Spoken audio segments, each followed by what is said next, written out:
एक ऐसा भी नागलोक था जहां शिव का नाम लेना वर्जित था। न वहां शिवलिंग था, न ओम नमः शिवाय की ध्वनि।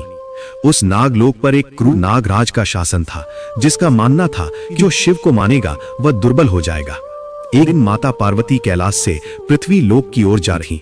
रास्ते में उन्हें एक निर्जन स्थान दिखाई दिया, जहां टूटा फूटा पत्थर पड़ा था।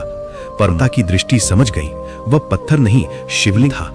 चारों ओर सन्नाटा, मिट्टी और कांटों में ढका हुआ, मानो वर्षों से किसी ने उसे स्पर्श न किया हो।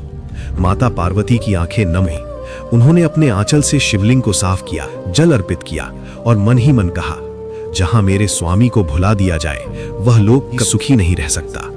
इतने में कुछ नाग छिपे छिपाते बाहर आए, डरते हुए बोले, माँ, हमें क्षमा कर दीजिए। यदि हमने पूजा की तो नागराज हमें मृत्यु दे देगा। तभी धरती हिली, आकाश गूंज उठा और वहां प्रकट हुआ अहंकारी नागराज।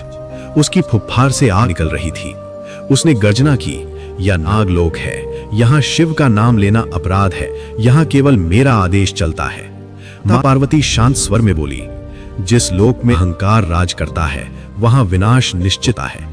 नागराज हंसा, मुझे स्वयं महादेव से वरदान मिला है कि मुझसे अधिक शक्तिशाली कोई नहीं। उसी क्षण आकाश फट गया, महादेव प्रकट हुए।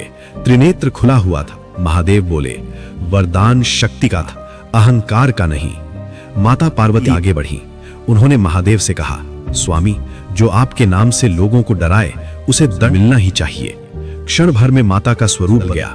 वह आदि शक्ति बन चुकी थी। उन ऊर्जा से नागलोक कांप उठा। एक ही प्रहार में उस नागराज का सारा घमंड चूर हो गया। उसे ऐसे लोक में भेज दिया गया जहां न शिव न शक्ति, केवल उसका अहंकार। सभी नाग भयमुक्त हो गए। उन्होंने पहली बार शिवलिंग के सामने मस्तक झुकाया। महा बोले, जहां मेरी पूजा नहीं वहां शांति नहीं। उस दिन से उस नागलोक में हर नाग शिव भक्त बन गया।